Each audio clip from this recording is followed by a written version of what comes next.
முருகன் பக்தர்கள் அனைவருக்கும் அன்பு வணக்கங்கள்.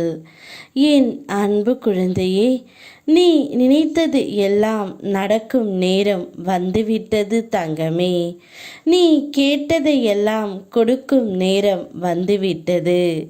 ஆனால் ஏன் உன் கைகளில் வராமல் இருக்கின்றது என்றால், நீ எப்போதும் கவலையாக இருப்பதால்தான் அது உன் கைக்கு எட்டாமல் இருக்கின்றது. கவலையை மறந்து சந்தோஷத்தில் நீ எப்போது வருகின்றாயோ அப்போதுதான் அனைத்தும் உன்னுடைய கைகளில் கொண்டு வந்து உன் அப்பா நான் சேர்ப்பேன். உன்னை காக்கும் தெய்வம் நான் இருக்கும் பொழுது நீ உன் வாழ்க்கையை நினைத்து பயம் கொள்ள வேண்டாம் தங்கமே. நீ எப்போதும் என் பாதுகாப்பு வளையத்தில் தான் உள்ளாய். அஞ்ச வேண்டாம். முருகா என்று அழைக்கும் முன்னே பலமுறை உன் பிரச்சனைகளை தீர்த்து வைத்து உள்ளேன். ஏனென்றால் எனக்கு நீ பிரியமான பிள்ளையப்பா.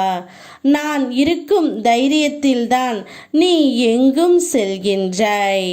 உனக்கு எப்போதும் பாதுகாப்பு அரணாகவே நான் உள்ளேன். அதனால் நீ தைரியமாக இரு தங்கமே. நீ நினைத்ததை நான் உனக்கு நடத்தி கொடுக்கின்றேன். நீ கேட்டதை நீ கேட்காமலேயே உன் கைகளில் நான் கொண்டு வந்து சேர்க்கின்றேன்.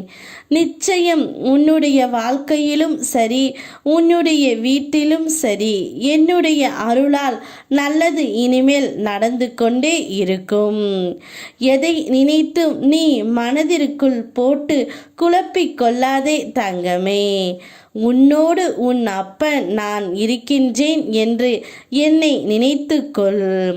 நீ சந்தோஷமாக இருந்தால் உன் கைக்கு வரவேண்டிய அனைத்துமே வந்துவிடும். என் பிள்ளை எதற்காக சோகமாக இருக்க வேண்டும்? ஏன் கவலையாக இருக்க வேண்டும்? உனக்கு வேண்டியதை நான் செய்து கொடுக்கிறேன் தங்கமே. நீ எப்போது எதை கேட்டு ஆசைப்பட்டு நின்றாலும் அப்போதே உனக்கு அதை நான் முழுமையாக கொடுத்து விடுவேன். என் மீது நீ முழு நம்பிக்கை வைத்து இருந்தால் அந்த பாக்கியம் உனக்கு கிடைக்க பெற்றது. என்னை நம்பி நீ உன் கடமைகளை செய்ய முயலும் போது உன் பிள்ளைகளுக்கு பாதுகாவலனாக நானே இருக்கின்றேன். அவர்களுக்கு குருவாய் வழி நடத்துவேன். இதை நீ மீண்டும் ஒரு முறை உணர்ந்தும் இருப்பாய். நான் உனக்கு கொடுத்த வாக்குப்படியே உன்னுடைய வாழ்க்கையில் என்றும் நான் இணைந்து உள்ளேன். அதனால் மகிழ்ச்சியாக இரு தங்கமே. உனக்கான அன்பு மாறுதலும் எந்த மடியில் இருக்கின்றது. அதை நீ தாராளமாக எடுத்துக்கொள். ஏதோ ஒரு தேவைக்காக உறவுகள் அனைவரும் உன்னை பயன்படுத்துகிறார்கள் என்று தெரிந்தே அமைதியாக கடந்து வருகின்றாய் பல வழிகளோடு. அதை நான் அறிவேன். உன் தேவை அவர்களுக்கு இல்லை என்ற பொழுது தூக்கியும் எறிந்தார்கள். அப்பொழுதும் அமைதியாக கண்களில் நீரோடு தனியாக உன்னை தனிமைப்படுத்தி கொண்டு கடந்து வருகின்றாய். இந்த நிலையை நிச்சயமாக நான் மாற்றித் தருவேன். நாம் இருக்க பயமேன். ஓம் முருகா.